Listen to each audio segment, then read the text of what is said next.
Welcome back to the Great Employees Matter live weekly podcast.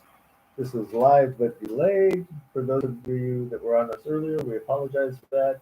We appear to be having some type of technical difficulty. We don't know whether it's StreamYard or whether it's me. It's usually me, so I apologize for that.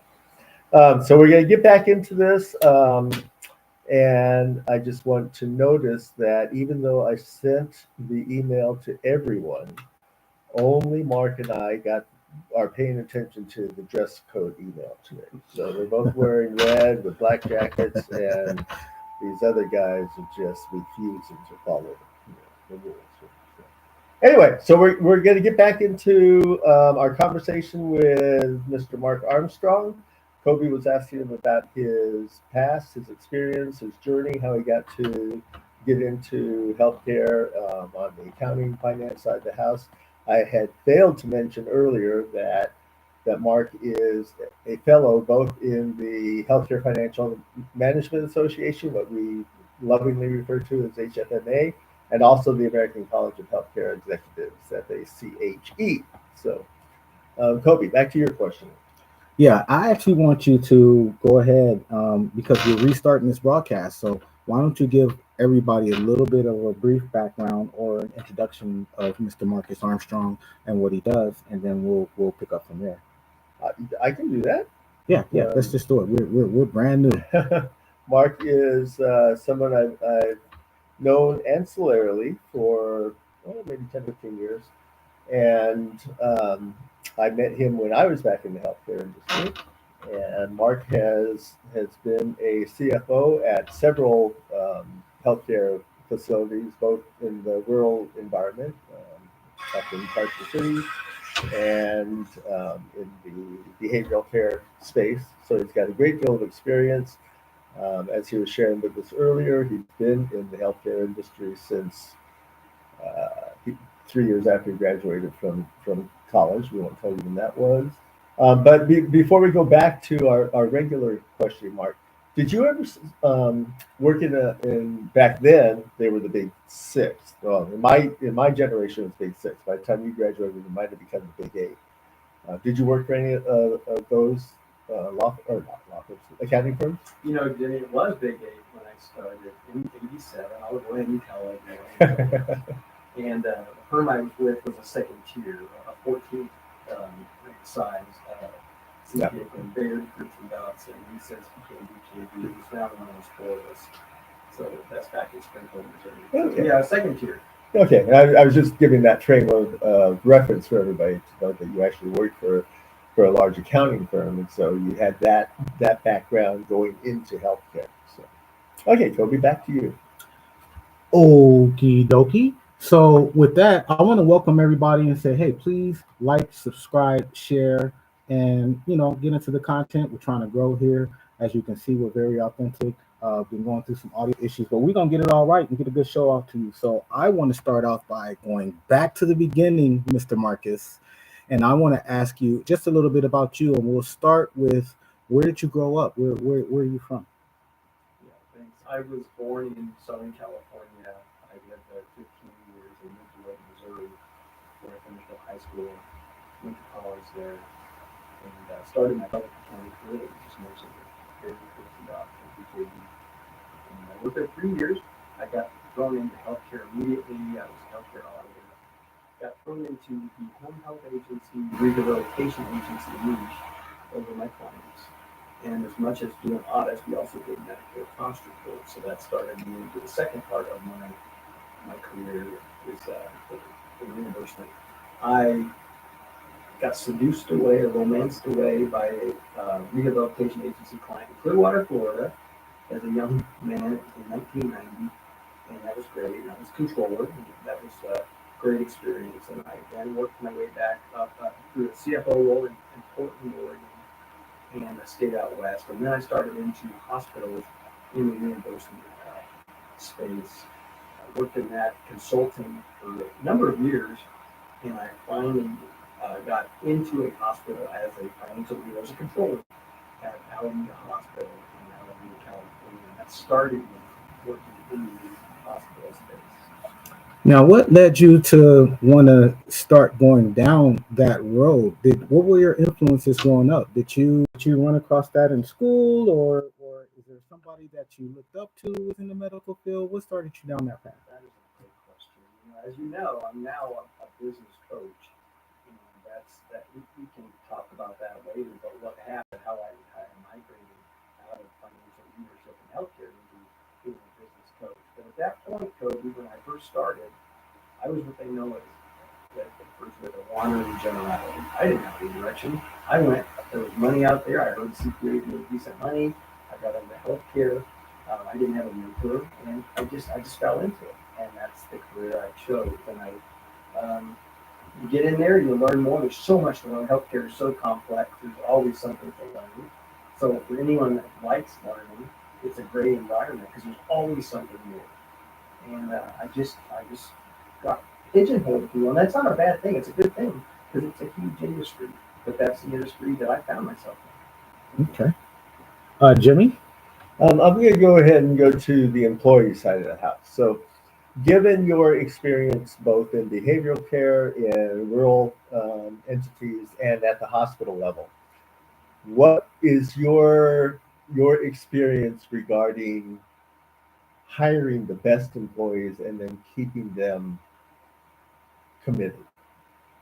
in. Well, that's in the service industry, which is what healthcare is. The number one cost, other than maybe capital costs, is personnel or labor because it's a service business. So, of course, employees are of the utmost importance, and quality employees are of the utmost importance. And it seems like organizations spend a lot of time getting quality healthcare practitioners or clinicians, but maybe not as much time on the overhead side or the administrative side or accounting like I work in.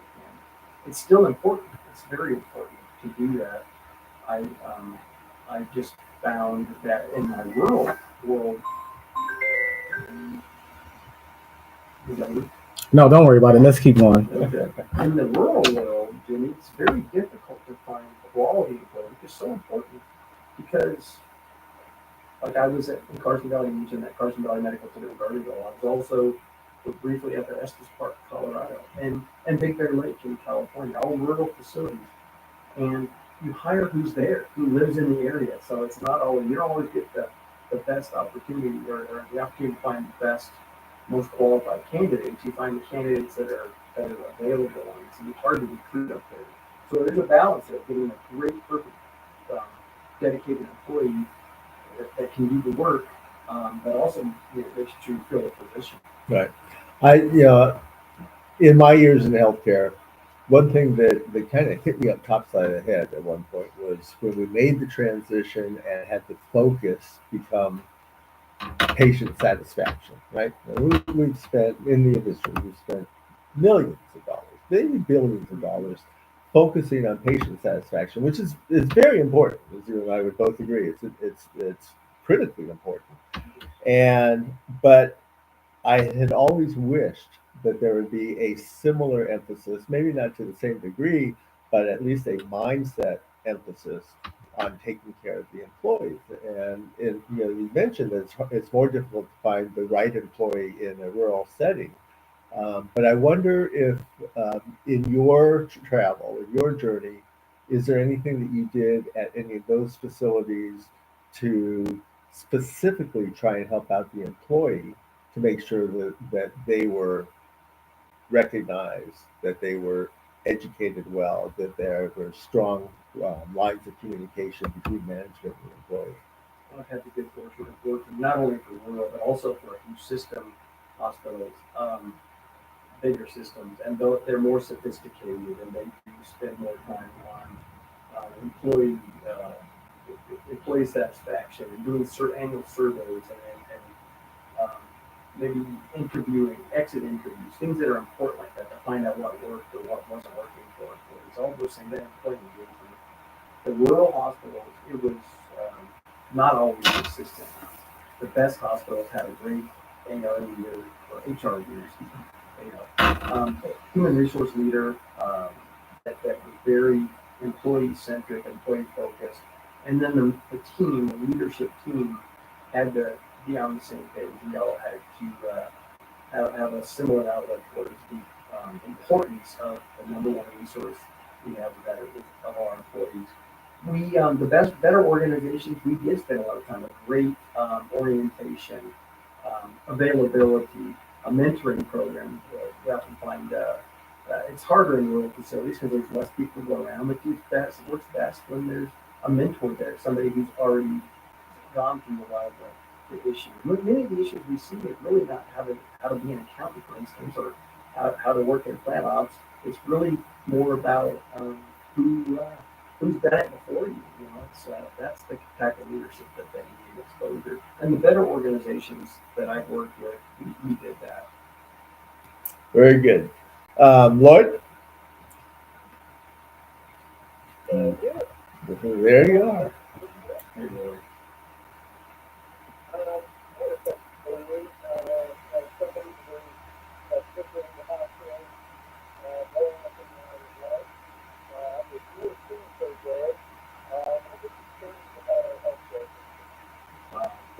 That's a lot of responsibility, Lloyd. If I was king for a day. We told you he had hard questions. That's a big question right there. He's pretty much giving me the world right there to answer. That's how Lloyd operates.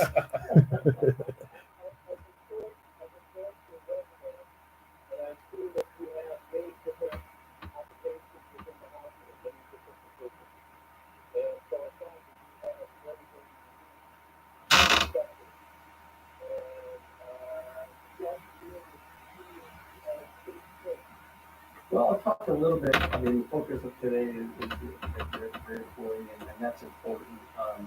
So we can stick in that. Obviously, I would change maybe how our entire reimbursement system works in this country, because it's supply and demand really can't dictate the success or failure of an organization, because the payer is separate from who's actually receiving the service. So that complicates things. But on the employee side, I think that you need to be focused on their success. When we focus on others, and so if an organization will take the time to stop worrying about themselves and focus on their employees, and really try to learn what motivates them, or what they struggle with, and offers suggestions or improvements or counseling to help them overcome that, to be better employees, then the retention rates go up. So what I would change is just getting some, just try to standardize, focusing on how to take care of what we have. Just like we take care of our physical objects, why don't we take care of our people? They're the most important part of an organization. So I would try to standardize ways to take care of our staff. That's great. I want to take it back to employees and talk about how great employees matter. And growing up in Los Angeles, I learned because the soldiers and the waiters, and when looking at the Bible, I see that they're Kansas City. Sorry. You guys can laugh at me now. We lost this year. Kansas City was our nemesis. You know, I watched like Stanley Day, Ed Boxing Day, the Fort Brandon Day, and I just wanted to come and see a really included in Kansas City fan that I see a different bandwagon station.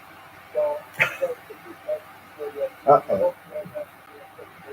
I don't mind. I've been a fan since 1980 when I first moved to Missouri. I didn't have a football team, so I was a 40+ year fan before they ever won a Super Bowl. I'm not saying that I would know the details, so don't ask me the name of the right tackle from 1985.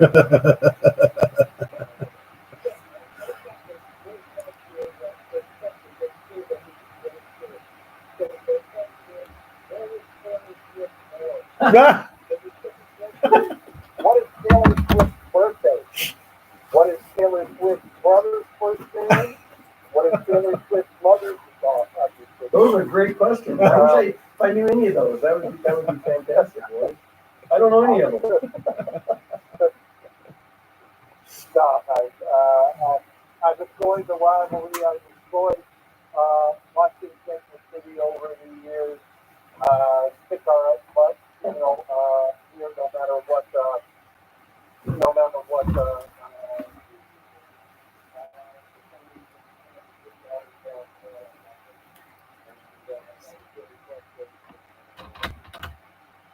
Okay, I'm going to save you from Lloyd for a second. One of the things that we like to say around here is that a great employee is like a four-leaf clover. They're hard to find and lucky to have. But we also like to hedge our bets on the luck side by providing great communication, great education, great motivation. Have you ever put together an employee-centric training program that focused on the employee just being the best employee that they can be? Another adage that we use around here is to be accountable to yourself for yourself, because if you're accountable to yourself for yourself, then you're going to be great for everybody else too, right? So were you in a position to be able to do that as the CFO for any employees that were under your control? I weighed in. I've always had a great relationship with the chief HR officer, whoever that is. I've always had a great relationship with HR, so we work as a partnership. You mentioned some of the soft skills like accountability. You can't teach that. That's just an intrinsic value. In fact, the great employees, we can teach them everything they need to know about a job and how to do it right and how to be good at it. We can try to motivate them to give their best. We can be a good coach, a good leader, and instead of always reprimanding them, maybe just helping guide them a little bit and help overcome challenges to progress further. We can help them advance, etc. So we can do all of those things. But as far as the skills themselves, somebody that's like an accountant, somebody who makes a great analyst is somebody who's naturally curious. Well, we can't teach natural curiosity. You either have it or you don't. You ask questions or you don't. We can't teach accountability. It's a very important one for me. Is when I tell you something, I'm going to make it happen. Short of something that is act of God or something, I'm gonna follow through on it, because accountability is huge for me. And you can't teach that. Values. I have a lot of values. I've turned some positions down because of my values, and I think the best employees are those that espouse great values, have a great value system. Can't teach that per se. We can share who we are, but everybody brings their own individual personality and abilities, and just their whole package to the job. And yes, when they bring somebody that espouses all of those things, those great qualities, and they like to learn, they truly do like to learn, they're great to work with, and you can help them go as far as they want to go, whether it's in our organization or elsewhere. Right. Would you rather hire, say you were hiring for a business manager position for the anesthesiology department, right? Would you rather have someone who had specific experience in finance in a hospital anesthesia setting, or would you rather hire somebody that was, through the interview process, you identified as being anxious to learn, having a good work ethic based on whatever their prior history was? All things being equal, otherwise, which would you rather hire? Somebody with that experience or somebody with the right attitude? Yeah, I guess it depends. If they have the experience and that attitude, perfect. But if they don't, I'm going to go with the attitude, because most successful people, you take a sports figure, anybody that's a sports hero or excels in their job, their field, about 15% are skills and knowledge, and the other 85% are attitudinal, and that's more important for success than any of those other things, which can be learned. Thank you for that. That's a great answer. That's what we try and teach our customers, whether they be on the employee or the employer side. So thank you for that. Toby? Yeah, I actually have a couple of more questions. I love your journey. I do have a couple more questions. I love your journey, and I'm looking at you. You were a powerful leadership in the medical field, it seems like, and then you made a transition to become a coach. And I think that's a very specific decision that you make. That not everybody can make that decision. What made you make the decision to jump out of the corporate world or the management world into a world on your own to be able to coach and manage people through your own journey? Thank you. Yeah, I don't know that I was a natural holy coach at all. I think that it's my years of experience have taught me some of these skills, and definitely my other-centric attitude. I've always focused on others and helping others succeed. Maybe sometimes more than they are willing to and want to themselves.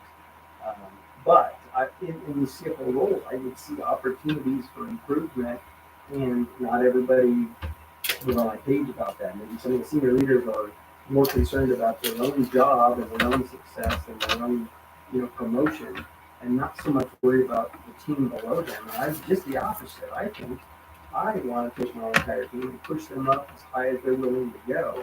And I've always had that attitude. It was frustrating when I would see the opportunity, but I couldn't effect change. So the decision, and I've always been a little just not sitting there doing the counting. On my personality, I'm a high I on the DISC assessment, which is a high influencer. And I'm more into the people and contact as opposed to some of the procedures and compliance that's more important as a typical CFO. So I always felt incongruent a little bit in my roles. I was good at it, but it just wasn't fulfilling. And I wanted to be able to help people. So that's when I decided I researched and I looked into coaching. I looked into a few franchises, and that's why I chose to go into that. Now let's go a little bit into your coaching. What type of coaching do you do? Is it business coaching, personal development? What type of coaching did you get involved with? Yeah, there's all of that. We offer a lot. I'm affiliated with Focal Point, the Brian Tracy group that's been around about 20 years. I'm affiliated with it. I'm a Focal Point coach. It's a franchise, so I'm an independent business owner. And they offer us great tools and great training. There's so many areas, and I could be a generalist and do all of them and not really have great success because I'll just be another wandering generality like I mentioned before. I'm really focused on, I'm trying to focus on medical practitioners, physicians, clinicians, those that might own their own practice. Business owners are the prime candidates for coaching. I find that hospitals, whereas they might have a desire to be coached, that they don't usually have the appetite or have a budget for putting their senior leaders through a coaching program like that. Now, I do offer group coaching and assessments in that environment, so I will offer that, but my primary clientele are really medical practitioners, maybe some of the ancillary radiologists, some of the ancillary type of business owners. Man, I love it. Well, before I turn it over to Jimmy, I'm gonna go ahead and do our sponsorship for our show today, which is Waylot. So I've got a question for every business owner out there. What are you leaving on the table? That is our next sponsor. Their company is called Waylot, and it stands for What Are You Leaving on the Table? And at Waylot, they'll find 69 times their fee in hidden revenue in just one meeting, or you get your money back. And that's not hype, that's a guarantee. So they'll find your hidden revenue, they'll help you figure out, put together a plan and get that going, or you get your money back. And 69 times they're going to find a minimum of. We went through the program here at Podcast Excellence Academy, Not Great Employees Matter, and they definitely gave us some work to do and found a lot of money that we were leaving on the table. So no matter the size of your business, they'll uncover custom strategies, not cookie cutter stuff, to help you grow without spending more on ads. Book your 22-stage business assessment today at Waylot. That's www.waylot.com. Go check them out. Jimmy? Did you say 69 times? 69 times, So- that's the claim. So that $10,000 that we invested, we're going to get $690,000 back? If we do all of the things that they gave us on the assessment, that is it. Amazing. Amazing. So yes, everybody, go to Waylot, WAYLOTT.com. What are you leaving on the table? Thank you, Waylot. Back to Mark. Um, you had mentioned that you are other centric. I know you to be human centric, and I think that they're very similar. But human centric to me is a different message because you really get into the individual, right? Yes, if you're other centric, you're thinking about the individual, but human centric means you're getting inside of them and really pulling out from them what they do and what they do well, and you're helping them improve those skills. So, from a human centric approach, how do you deal with healthcare leadership from a human centric side? Great question. Obviously, I need to get an audience with them first. So to be human centric, I have to be one on one with them. I have to talk to them. They have to be willing to sit down with me and to have an exchange. And they need to be willing to share. And sometimes there's impediments to that. Some people are more willing to share than others. But assuming that they are, I will listen to them. I will hear what's working for them, hear what their pain points are, and um, and help them if they're wanting to be a better leader, for instance, help them focus on those areas, maybe of their self that they don't see, that would help them be more engaging to their team. Obviously, I would also suggest that they look more into the behavioral styles that I was mentioning before, learn how their team or behave in general, and how they process information to facilitate communication, which is important to them as a leader. So I would offer all of this to the healthcare leader as tools to help them be better in their role. So do you go in and do you offer a DISC assessment or Briggs Myers or some other type of assessment that lets them learn not only who they are and what their leadership style is, but who their employers are and how they would communicate with them? Yes, it works best when done as a team, the leaders involved, the staff and the employees are involved. And sometimes we find it better the senior leader and then maybe the middle managers are best, work best as a cohort. But yeah, each person is going to have their own individual behavioral, and many will offer an assessment, but they won't do much with it. We get a little report, and that's fine. I actually take the time to read how each of these different, and there's four primary categories, there's a lot of subcategories, because we're all different, exhibit to an extent. Each one of these four attributes, we all exhibit some combination or some measurement of that makes us all unique. But we try. I will encourage them to learn how to communicate to some of those other groups. So I'll spend time doing that. Yeah. So I don't use bar. I've done my experience, and that's great. This is completely Target Training Institute (TTI) put out a DISC assessment. That's the tool that I use in my business. That's what I focus Gotcha. And before I turn this over to Lloyd, and he will lead us into our shameless self-promotion portion. Um, but I know that when you go into a facility that you talked about four areas that I think these are kind of the same concept, but very specifically, you provide direction in clarity in the leadership.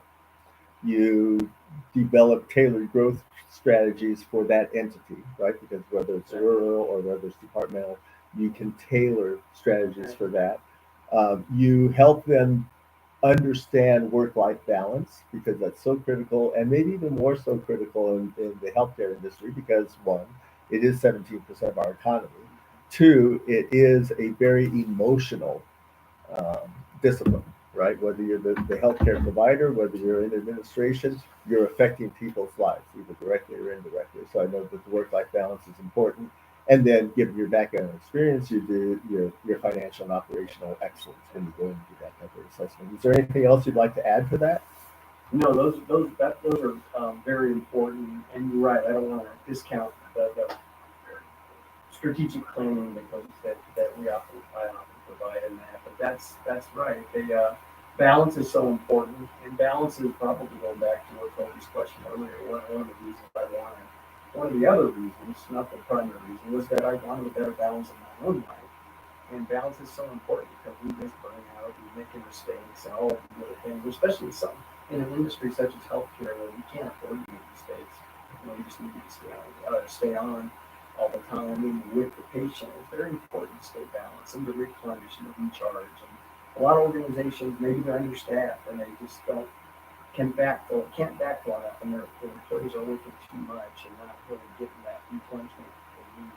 So yeah, that's important, and that is definitely what I focus on. So awareness, clarity, you mentioned that, create clarity, and a business owner, like a physician, might not even know where they are, but I help them. I help them establish, or they have to do it, but I coach them through identifying what that is, what that future state looks like, come back to where they are, and then help them develop an action plan to close that gap. And then I provide an accountability. I'm an accountability partner for them through the process. And one of the things that really resonates with them is that there's free time to do their hobbies, free time to spend with their family. Those are things that some of these business owners just don't take the time to do, especially the healthcare practitioners or physicians. That's great. Lloyd, I'm going to turn it over to you. Mr. Armstrong does need to get on the road pretty soon, so if you can lead us into the shameless self-promotion, I'd appreciate that. I just have one quick question, Mark. Yeah. With regards to the hospital situation, it seems like there's a lot of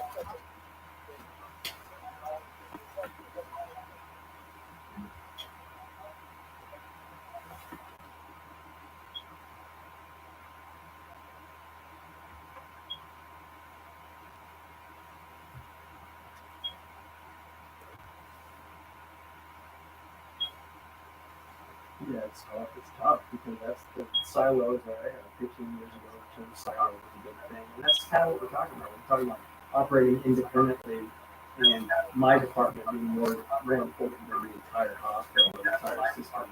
It's challenging for the employees. I think a real good senior leadership group who is able to retrain their middle managers or the next level leaders, if they're the ones that are stopping that. Because yes, everybody wants to self-promote. Everybody wants what's in it for me, and it's really hard to have like an attitude where it's really about the organization. So that is a great question. I think it comes with senior leadership starts there. They have to establish a culture where we focus on the big team more than we focus on my subset team.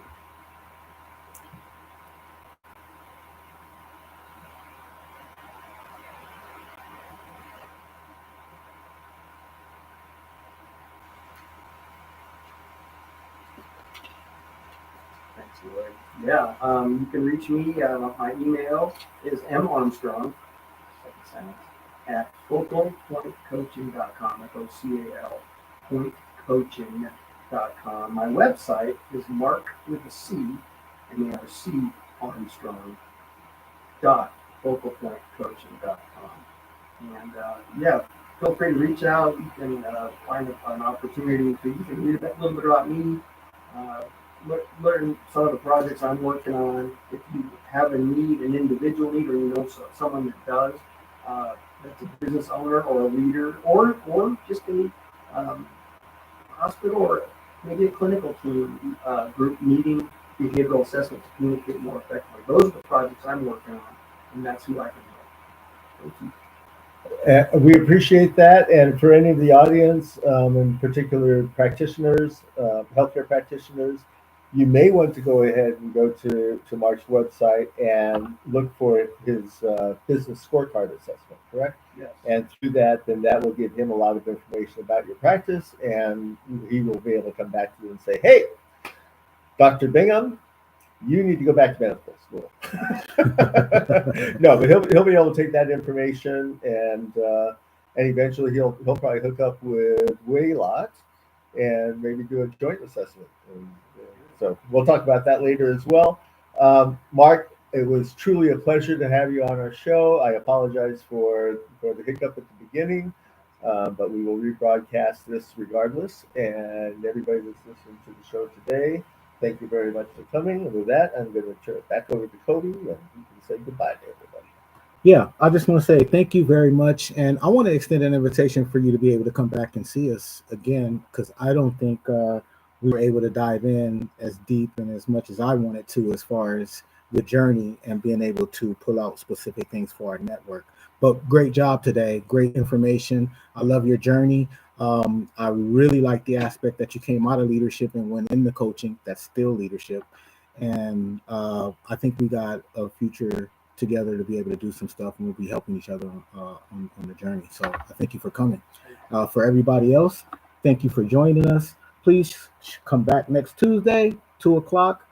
We may be doing some different things with the podcast, but we're going to get it streamlined. We're going to get it up into better shape and figure out these audio problems. So stay with us. We'll see you next week. Always be a jet.